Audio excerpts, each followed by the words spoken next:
All right, so today I wanted to talk a little bit more about the stupidity of progressives and a lot of these leftists. Now, again, I would point out, to be fair, that this isn't all of them, but this definitely is a clear majority of them, definitely of the progressives and probably of the leftists too. Um, and this is from Maxime Bernier saying, progressive leftists who claim to oppose the established order are the most fanatic supporters of authoritarian lockdowns. They implicitly support the massive transfer of power and wealth from ordinary citizens to political and financial elites that accompanies them. Um, Now, again, like I always point out, that one of two things must be going on here when it comes to these people. Number one, they are so oblivious to reality and so ignorant that they should not be taken seriously. And the fact that their vote is worth as much as yours should scare the you know what out of you, or they are just glaringly hypocritical and are just useful idiots for the elites, at least the progressive and leftist elites, right? So which one is it? I would say the majority of them is more the first one. I would say the majority of them is more the first one. I think that the reason why most people, or the reason why we have so many issues in society, isn't necessarily that people are, at least the average person, at least the average person, the reason that we face so many issues these days is that we have a crisis of knowledge out there these days, and that the average person, a lot of people are, some people are willingly ignorant, but the problem being is that most people aren't willingly ignorant. Most people don't, they're not proud of being ignorant when it comes to these kind of things. The problem is that there's so much propaganda from the mainstream media, from public schools, from social media, that these people just end up in rabbit holes and in echo chambers. And again, because there's such a bias amongst the mainstream media, the public schools, and social media, and again, I just point those out because those are the biggest culprits, I think. They never, they never really, the other side never really gets a fair chance in their minds. And I think the other aspect of it is simply, it's simply a personal, a lot of these people are people that they're not overly confident in themselves. They've been told their whole lives that, rich people are exploitive and they're these horrible people, and that, you know, the only reason that you can't get ahead is these people, when in reality it's not true, at least to a large degree. Especially when you consider the fact that a lot of these people that are stealing and manipulating and pillaging are people that they support, right? A lot of these people are people that they support. And again, you take a perfect example of this, in that they are the people that are the most uh, vehemently supportive of the lockdowns.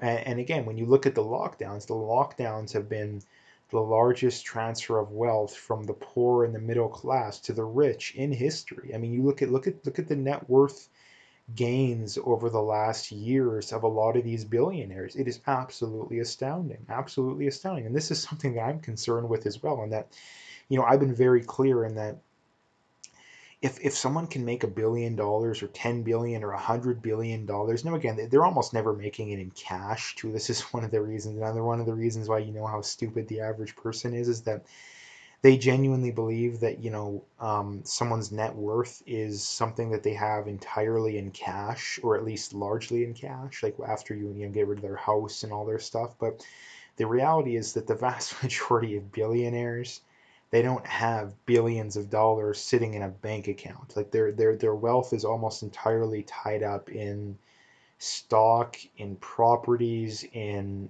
investment, other forms of investments, in ownership of companies, ownership of land, and again, like real estate. So again, like you look at a lot of these billionaires, the actual amount of cash that they have is actually very low. And this is another reason why again, like I say, that the average person is so stupid, is that they genuinely believe that these billionaires are getting rich by working a 9 to 5 job and letting their bank account get bigger, bigger all the time. Right? That's genuinely how stupid the average person is, that they have absolutely no idea what it takes to become wealthy, at least on average.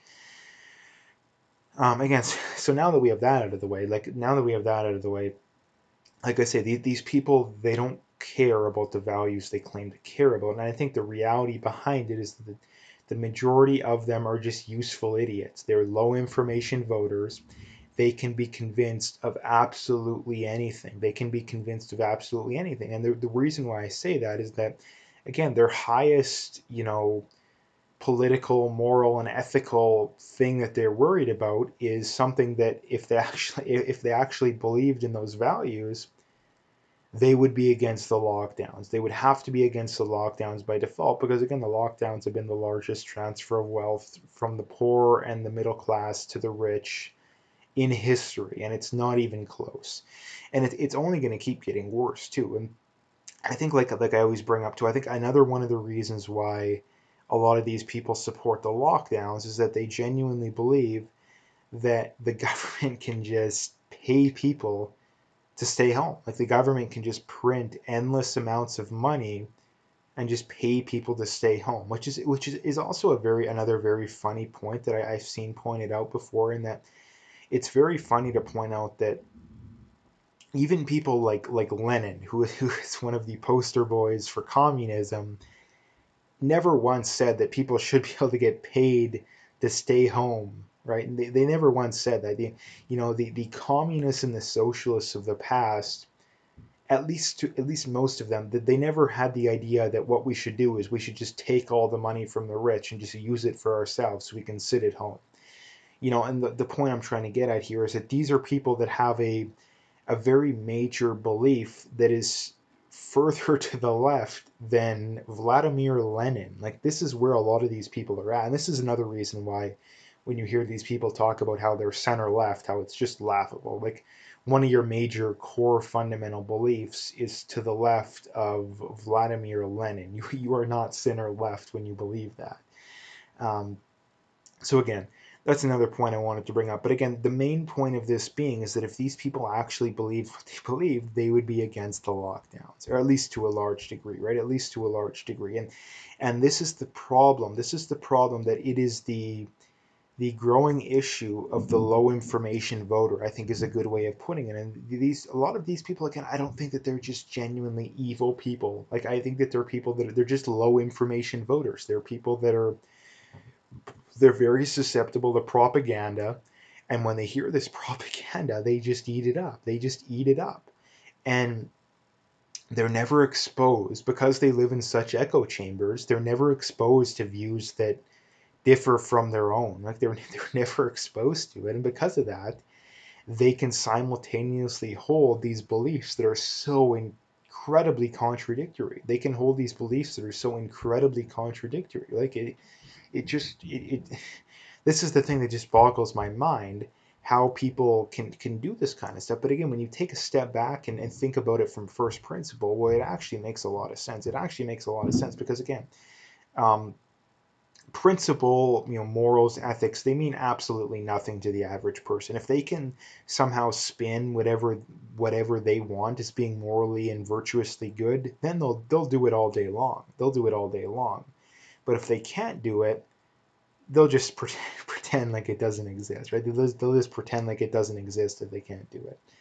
Um, so again, I wanted to make a video talking about this because I think it's really important. I think it's really important that, again, like I say, I'm not even saying that this is all progressives. In fact, I think I've heard of some of these people that are against the lockdown. So I'm not saying this is all of them, but it is definitely a majority of them because, again, when you look at the polls, if you poll right-wing people and you poll left-wing people, there's a clear difference between the fact that it's right-wing people that want to go back to normal, and it's left-wing people that want to endlessly lock down. And the reason for that is very simple, and that, number one, the right-wing people are the people that are most likely to have the small businesses that have been absolutely destroyed by the lockdowns for no reason.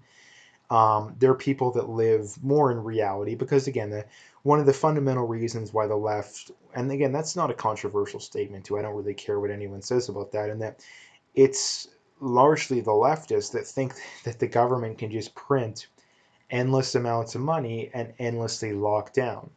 And again, you can't have lockdowns without that, right? You can't have lockdowns without that. And another big thing too is that people say, "Oh, well, no, let's just take the money from the rich." Well, you can't do that because again, this is the other reason that that these people are so stupid, and that rich people, especially these Bezoses and Gates of the world, they are incredibly smart individuals. They are incredibly smart in that no matter what happens, they will find a way to make money. They will find a way to exploit the system, right? No matter what happens. So again, I mean, take this as a perfect example. This whole lockdown situation, the government prints money and gives it to poor people. Well, what do poor people do? Well, they go and they spend it. The poor people don't save their money. They don't put it, at least on average. Some of them do, to be fair, but most of them, they're not going to go invest that money. They're not going to go pay down debt. No, they're going to go spend it on something stupid. They're going to go buy a new TV, a new iPhone. Well, who makes a lot of money when you buy a new iPhone? What's Apple? It's a bunch of the rich people, right? So again, like they buy stuff off Amazon. Jeff Bezos makes money. Again, this is the reason why just printing money isn't going to make the problem any better, because the rich people will simply position themselves to where they'll make a ton of money, right? That this is the big problem. This is the other big thing too. Oh, let's cancel rent. Like let's cancel rent. Well, what would happen if you do that? Well, and again, their guys is, oh, let's stick it to the rich evil landlord. Well, what happens is that the landlords still need to pay their bills. I mean, contrary to popular belief, a lot of these people are everyday people. They're not people that are filthy rich. A lot of these people are people that have saved their money from when they were young, and a way that they can earn extra income when they get older is to have a rental property or a handful of rental properties, right? Maybe you get together with a family member or a friend. You split it, and then you split the income, right? Those people are people that rely on that income to pay their bills. So what needs to happen is that those people need to be bailed out.